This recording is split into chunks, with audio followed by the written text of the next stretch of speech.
नमस्कार दोस्तों, जैसे मैं जीएस स्पेशल सीरीज में आपके लिए रोज हर बार कुछ नया लेके आता हूँ। आज मैं लेके आया हूँ आपका इमरजेंसी के बारे में कि इमरजेंसी कैसे इंप्लीमेंट की जाती है, इमरजेंसी में क्या क्या चीज़ें होती हैं जो हमारे जानने लायक होती हैं और हमें अपने पढ़ना होता है, उनके बारे में जानने की कोशिश करना होता है। इमरजेंसी का टॉपिक इस वीक इसलिए चूज़ किया गया है क्योंकि अभी कई देशों में इमरजेंसी लग रही है और ऐसी बात कल रशिया यूक्रेन की क्राइसिस के चक्कर में, तो हम ये जानने की कोशिश करेंगे कि आखिर इमरजेंसी है क्या और इमरजेंसी का क्या रोल रहता है हमारी इंडियन सोसाइटी में। क्या कभी इंडिया में इमरजेंसी इंप्लीमेंट हुई है और अगर हुई है तो उसके क्या क्या कारण रहे हैं। तो जैसा कि आप देख सकते हैं, एक इमरजेंसी का ये पोस्टर सा है लगा हुआ है, इसमें उस टाइम पे काफी विवाद हुआ था भारत में, तो उसके बारे में हम पढ़ेंगे और जानने की कोशिश करेंगे कि नेशनल इमरजेंसी का क्या क्या रोल है और क्या कैसे इसको इंप्लीमेंट किया जा सकता है। चलिए, तो इसमें हम क्या क्या अध्ययन करेंगे। तो सबसे पहले हम जानेंगे कि नेशनल इमरजेंसी की परिभाषा क्या होती है, डेफिनेशन क्या होती है, कैसे इंप्लीमेंट की जाती है।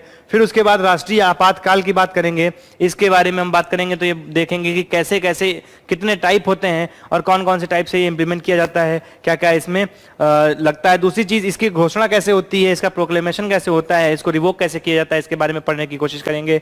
और अगला है हमारा, इसके इफेक्ट क्या होते हैं, यानी कि इसके प्रभाव क्या पड़ेंगे हमारी सोसाइटी पे। तो चलिए शुरू करते हैं पहले इसकी परिभाषा से और देखने की कोशिश करते हैं कि आखिर आपातकाल होता क्या है। तो भारत में आपातकाल की स्थिति का मतलब ये होता है, भारत में आपातकाल की स्थिति का मतलब होता है कि शासन की अवधि को कुछ इस तरह से बढ़ा देना कि केंद्र सरकार का शासन पूरे राष्ट्र पर एक तरह से अनुशासित हो जाए, ठीक है। और यह राष्ट्रपति द्वारा घोषित किया जाता है। देखिए, आपातकाल की जो व्यवस्था होती है उसमें कुछ डिस्टरबेंस किए जाते हैं नॉर्मल सेंटर और स्टेट के रिलेशंस के बीच में।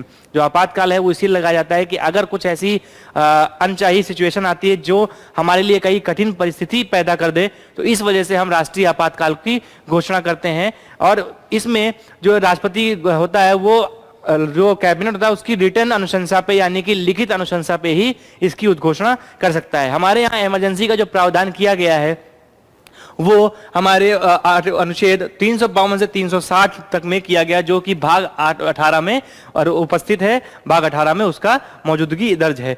और ये जो हमारा क्या कहते हैं इमरजेंसी होता है, ये हमारे लिए क्या करता है कि देश की इंटीग्रिटी को, देश की सॉवरेनिटी को मेंटेन करने के लिए लगाई जा सकती है अगर कभी ऐसी कुछ जरूरत पड़ती है। तो अगर हम बात करें राष्ट्रीय आपातकाल की, तो राष्ट्रीय आपातकाल आर्टिकल 352 के तहत लग सकता है। इसमें दो कंडीशंस रखी जाती हैं, जिसमें सबसे पहला होता है कि national emergency due to external aggression और दूसरा होता है national emergency internal emergency due to armed rebellion. अब इन दोनों में फर्क क्या है वो जानने की कोशिश करते हैं। तो जो आपका national emergency due to external aggression होता है, उसका मतलब यह है कि अगर कोई बाह्य शक्ति हम पर आक्रमण करने की कोशिश करती है, तैयारी कर रही है, या ऐसा लग रहा है कि वो हम पर आक्रमण कर सकती है, तो ऐसी परिस्थितियों में हम क्या करते हैं, इमरजेंसी को प्रोवोक करते हैं। और इसमें जो कैबिनेट होता है वो रिटर्न अनुशंसा देता है राष्ट्रपति को कि आप इमरजेंसी का उद्घोषणा कर दीजिए।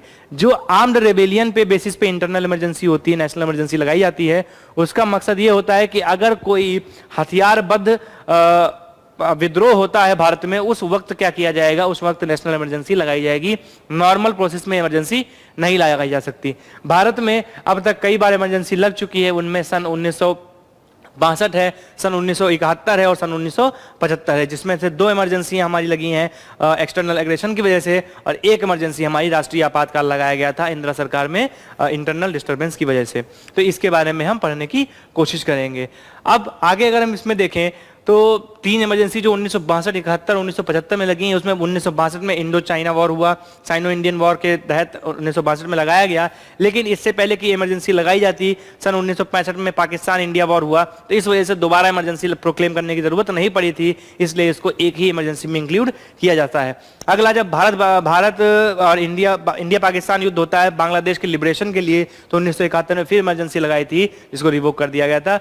फर्दर 1975 में इंटरनल रीजन की वजह से जब राष्ट्रीय आपातकाल लगा, उसके बाद से आपातकाल के प्रोविजंस में काफी चेंजेस किए गए और काफी ज्यादा बदलाव किए गए। तो आगे हम देखते हैं इसमें जो आपातकाल की उद्घोषणा होती है वो संसद के दोनों सदनों द्वारा अनुमोदित किया जाना जरूरी है, यानी कि उसकी रेटिफिकेशन संसद के दोनों सदनों द्वारा किया जाना जरूरी होता है। और इसकी जो अवधि होती है वो हमारी प्रोक्लेम किए जाने यानी आपके आपातकाल की उद्घोषणा के 30 दिनों के भीतर उसका अनुमोदन संसद द्वारा होना जरूरी है। अगर कुछ ऐसी कंडीशंस बनती हैं कि जब 30 दिन के भीतर संसद डिसॉल्व हो जाए और बिना अनुमोदित किए हुए, तो लोकसभा की पहली सिटिंग के 30 दिन के भीतर उसको अनुमोदित कराना जरूरी होता है, बशर्ते कि राज्यसभा से उसका अनुमोदन हो चुका हो। तो ये हमारी कंडीशन होती है किसके लिए, इमरजेंसी की उद्घोषणा के लिए। आपातकाल को एक बार में 6 महीने तक के लिए ही लगाया जा सकता है और हर 6 महीने में रिन्यू करते करते इसे अनंत काल तक ले जाया जा सकता है। ये हमारे लिए नेशनल इमरजेंसी का प्रोविजन होता है।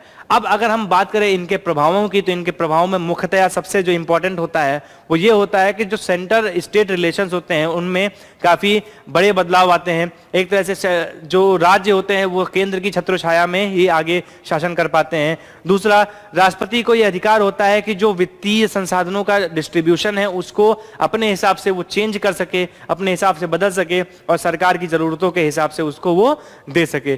तीसरी चीज इसमें होती है कि आर्टिकल 358 और 359 के तहत मौलिक अधिकारों पर भी कैंची चलती है और मौलिक अधिकारों का भी वहां पर खंडन किया जाता है, जिसके तहत आर्टिकल 358 में अपने आप जब इमरजेंसी लगती है तो बिना राष्ट्रपति के अनुमोदन के जो हमारे फ्रीडम ऑफ स्पीच और एक्सप्रेशन होता है उसका खंडन कर दिया जाता है, और उसके अलावा बाकी सारे अधिकारों का जो खंडन होता है वो हम राष्ट्रपति के ऑर्डिनेंस से करवाते हैं। तो ये हमारे यहाँ प्रोसेस होता है इमरजेंसी का और उसके इमरजेंसी के प्रभाव होते हैं। तो दोस्तों, इसमें हमने जानने की कोशिश की कि इमरजेंसी कैसे लगाई जाती है, इमरजेंसी क्या होती है, नेशनल इमरजेंसी के बारे में बात की, इसमें इसके प्रभाव के बारे में बात किया। अगली बार हम फिर हाजिर होंगे नए टॉपिक के साथ, स्टेट इमरजेंसी के साथ और फाइनेंशियल इमरजेंसी के साथ। तब तक आप सभी को होली की हार्दिक शुभकामनाएं। इस वीडियो की आप PDF हमारे टेलीग्राम चैनल से एक्सेस कर सकते हैं और उसको वहां से देख सकते हैं। तो आज के लिए इतना ही, हम फिर हाजिर होंगे नए टॉपिक के साथ, नए चीजों के साथ। तब तक के लिए नमस्कार, thank you, have a nice day.